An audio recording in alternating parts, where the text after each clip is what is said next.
আমরা আমাদের জীবনকে পরিচালনা করি, তাহলে জাহান্নামের আযাব থেকে আমরা রেহাই পাবো, মুক্তি পাবো। কালেমার দাবি অনুযায়ী যদি আমল না করি, নিজের জীবনকে পরিচালনা না করি, তাহলে কখনোই আমরা জাহান্নাম থেকে মুক্তি পাবো না।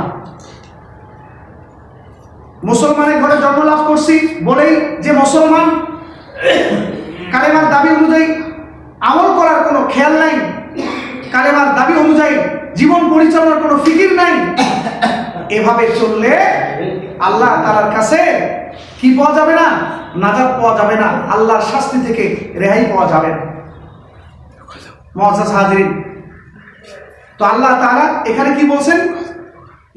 বিল কওলি সাবিক, তাফসীরে কাবীরের ভিতর, তাফসীরে মাআরিফুত তানজিলের ভিতর এবং আইসারুত তাফাসির লিকালামিল আলিয়িল কাবীরের ভিতর আল্লামা আবু বকর জাবের আল-জাযাইরি রাহিমাহুল্লাহ উল্লেখ করেছেন যে কওলে সাবিক মানে হলো লা ইলাহা ইল্লাল্লাহ পাঠ করা। লা ইলাহা ইল্লাল্লাহ পাঠ করা। তো কালেমার দাবি কি? কালেমার অনেকগুলো দাবি আছে। কালেমা পাঠ করলে এই কালেমা আমাকে কিভাবে আমার জীবনকে পরিচালনা করার জন্য নির্দেশ দেয়, তো এই ব্যাপারে মুফাসসিরিনে কেরাম তাফসীরে কিতাবের ভিতর সুস্পষ্টভাবে উল্লেখ করেছেন। তার মধ্যে একটা কালেমার দাবি হচ্ছে শিরিক এর মধ্যে লিপ্ত না হওয়া। শিরিকের মধ্যে লিপ্ত না হওয়া, শিরিক মুক্ত জীবন গড়া। শিরিক মুক্ত জীবন যদি আমি গড়তে পারি, তাহলে আমি কালিমার একটা দাবি পূরণ করেছি। কালিমায়ে তয়্যিবা লা ইলাহা ইল্লাল্লাহ পাঠ করার অর্থ হচ্ছে যে আল্লাহ, আমি আপনার সঙ্গে চুক্তিবদ্ধ হলাম, আমি আপনার সঙ্গে ওয়াদাবদ্ধ হলাম, আজকের পর থেকে আর কোনোদিন শিরিকের মধ্যে লিপ্ত হব না, শিরিক মুক্ত জীবন গড়ব। শিরিক কি? আল্লাহ তাআলার সত্তার সাথে শিরিক করা, আল্লাহ তাআলার সিফাতের সাথে শিরিক করা, আল্লাহ তাআলার রুবুবিয়তের ক্ষেত্রে আল্লাহ তাআলার সঙ্গে শিরিক করা, শরীক সাব্যস্ত করা, এগুলো থেকে বিরত থাকতে হবে। এগুলো থেকে যদি আমি বিরত থাকতে না পারি, আল্লাহ তাআলার উপর ঈমান আনছি এ কথা বলা যাবে না। শিরিক যুক্ত ঈমান ওটা ঈমানই না। কোন ব্যক্তি ঈমান আনছে, নেক আমল করতেছে, ওই নেক আমলের কোনো দাম পাবে না, কোনো আজর পাবে না, যতক্ষণ না সে শিরিক মুক্ত জীবন করতে পারছে। শিরিকের সাথে যদি সম্পর্ক থাকে, শিরিকের মধ্যে যদি লিপ্ত থাকে, শিরিকের মধ্যে লিপ্ত থাকার পর সে যতই নামাজ পড়ুক, যতই রোজা রাখুক, যতবার হজ করুক, যতবার দান খায়রাত করুক, এরপর মসজিদ মাদ্রাসার মধ্যে দান খায়রাত করুক, গরিব এতিম অসহায় মানুষদের পাশে যতই কিছু করুক না কেন, শিরিকের মধ্যে যদি লিপ্ত থাকে, তাহলে এগুলোর একটারও প্রতিদান আল্লাহ তাআলা কিয়ামতের দিন দেবেন না। হয়তো দিলে দুনিয়ার মধ্যে কিছু দিয়ে দেবেন, আখিরাতের মধ্যে ওই ঈমান নিয়ে ওই দান খায়রাতের মাধ্যমে সে জাহান্নামের আযাব থেকে মুক্তি পাবে না। জাহান্নামের আযাব থেকে মুক্তি পাওয়ার জন্য কালেমায়ে তয়্যিবা লা ইলাহা ইল্লাল্লাহ পাঠ করা আর কালেমার তাকাজা অনুযায়ী, কালেমার দাবি অনুযায়ী নিজের জীবনকে পরিচালনা করা। তো এক নম্বর দাবি হচ্ছে যে আমি কালেমা পাঠ করার অর্থ হচ্ছে লা ইলাহা ইল্লাল্লাহু মুহাম্মাদুর রাসূলুল্লাহ পাঠ করার অর্থ হচ্ছে আমি আল্লাহর সঙ্গে এই চুক্তিবদ্ধ হলাম, আমি আল্লাহ তাআলার সঙ্গে এই ওয়াদাবদ্ধ হলাম যে আল্লাহ, আমি আপনাকে রব হিসেবে মেনে নিলাম, আমি আপনাকে ইলাহ হিসেবে মেনে নিলাম, আমি আপনাকে একদম খালিক হিসেবে, মালিক হিসেবে আপনাকে স্বীকার করে নিলাম। আপনার রুবুবিয়তের মধ্যে অন্য কাউকে আমি শরীক স্থাপন করব না, ইবাদতের ক্ষেত্রে আপনার সাথে আমি কাউকে শরীক স্থাপন করব না। শিরিক দুই প্রকার, প্রথমত দুই প্রকার। এক নম্বর হচ্ছে শিরকে আকবার, দুই নম্বরটা হচ্ছে শিরকে আসগার। শিরকে আকবার কাকে বলে? শিরকে আকবার মানে হলো বড় শিরিক, আর শিরকে আসগার মানে হচ্ছে ছোট শিরিক। বড় শিরিক যদি কেউ করে, বড় শিরকের মধ্যে যদি কেউ লিপ্ত হয়, আহলে সুন্নাত ওয়াল জামাতের আকীদা হচ্ছে যে ইসলাম থেকে খারেজ হয়ে যায়,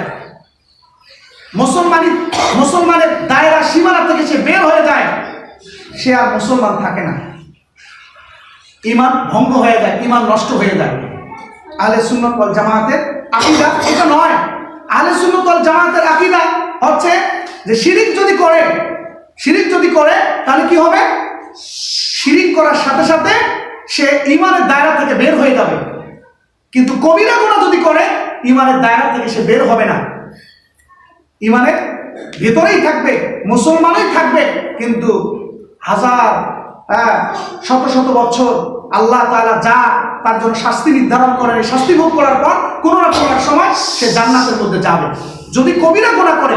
কিন্তু যদি শিরিক করে, ঈমান যদি ভঙ্গ হয়ে যায়, ঈমান যদি নষ্ট হয়ে যায়, তাহলে ইসলামের দায়রা থেকে বের হয়ে যাবে। এটা হলো আহলে সুন্নাত ওয়াল জামাতের আকীদা। আর এটা হলো শিরকে আসগার। শিরকে আসগার মানে ছোট শিরিক। ছোট শিরিক কি? ছোট শিরিক হচ্ছে যে যেটা এরকম ভাবে কি নয়, ওই ঈমান ভঙ্গ হয় না এই পর্যায়ের নয়।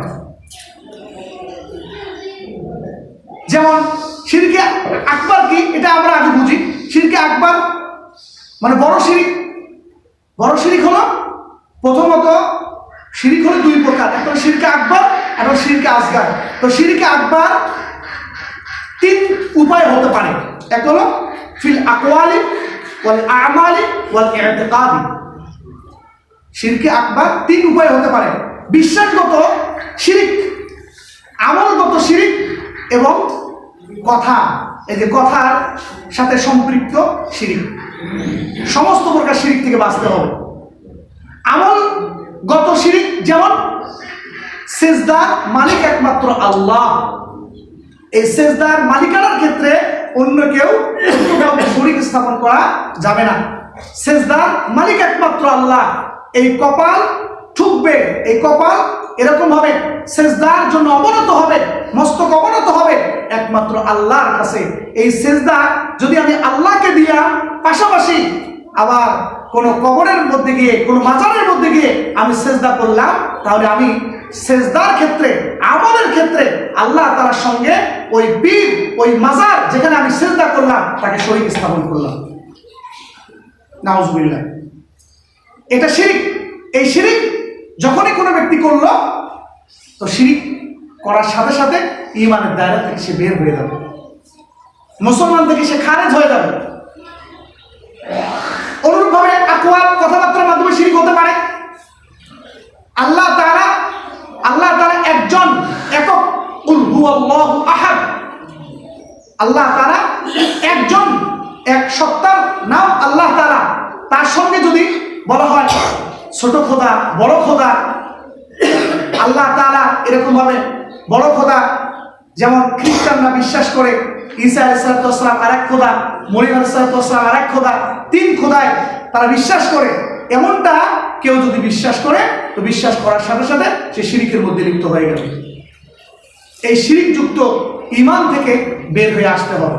অনুরূপভাবে এতেকাদের ক্ষেত্রেও শিরিক হতে পারে। বিশ্বাসগতভাবে যেগুলো আল্লাহ তাআলার একমাত্র পাওনা, তার সাথে আমি যদি শরীক করি, তাহলে আল্লাহ তাআলার এরকম ভাবে সাথে আমি শরীক স্থাপন করলাম, শিরিকের মধ্যে আমি লিপ্ত হয়ে গেলাম। আর যখনই আমরা শিরিকের মধ্যে লিপ্ত হয়ে যাব, ইসলামের দায়রা থেকে বের হয়ে যাব। সকলে বলে নাউজুবিল্লাহি মিন যালিক।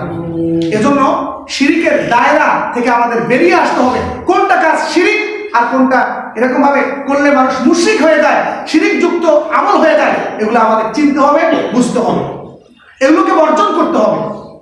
এগুলোকে বর্জন করার পর আমি আমার ঈমানকে নিরাপদ রাখবো। যদি নিরাপদ রাখতে না পারি, তাহলে ওই হাজারো নেক কাজ করি না কেন, এই নেকের কোনো প্রতিদান আল্লাহ তাআলার কাছে আমি পাবো না। রাসূলুল্লাহ সাল্লাল্লাহু আলাইহি ওয়াসাল্লামের চাচা আবু তালেব কত কষ্ট করেছেন, রাসূলুল্লাহ সাল্লাল্লাহু আলাইহি ওয়াসাল্লামের জন্য কত কষ্ট করেছেন। রাসূলুল্লাহ সাল্লাল্লাহু আলাইহি ওয়াসাল্লামকে এরকম ভাবে নিরাপত্তা দেওয়ার জন্য তিনি যে কষ্ট ভোগ করছিলেন, এই কষ্টের বিবরণ ইতিহাসের কিতাবের মধ্যে স্পষ্টভাবে লেখা আছে। এরপরও তাকে কি করা হবে? জাহান্নামের মধ্যে নিক্ষেপ করা হবে। হাদিস শরীফের ভিতরে আসছে, রাসূল আকরাম সাল্লাল্লাহু আলাইহি ওয়াসাল্লাম বলেছেন যে আমার চাচা আবু তালেবকে কি করা হবে? সর্বনিম্ন জাহান্নামের আযাব দেওয়া হবে। সেই সর্বনিম্ন আযাবটা কি? যে তার এরকম ভাবে তাকে আগুনের জুতা পরিয়ে দেওয়া হবে। ওই আগুনের জুতাটা পরার সাথে সাথে পুরো শরীর গলে তার মাথার ঘিলুগুলো টকবক টকবক করতে থাকে। এটা হলো জাহান্নামের সর্বনিম্ন আযাব তাকে দেওয়া হবে। কি জন্য? যে সে রাসূল আকরাম সাল্লাল্লাহু আলাইহি ওয়াসাল্লামের কি করেছিল? তাকে সহায়তা করেছিল, তাকে নিরাপত্তা দিয়েছিল কাফের মুশরিকদের আক্রমণ থেকে, তাকে এরকম ভাবে হেফাজত করেছিল। এবং তার কারণে রাসূলুল্লাহ সাল্লাল্লাহু আলাইহি ওয়াসাল্লামের কারণে তিনি কি করেছিলেন, তার সঙ্গে কারাবরণ করেছিলেন।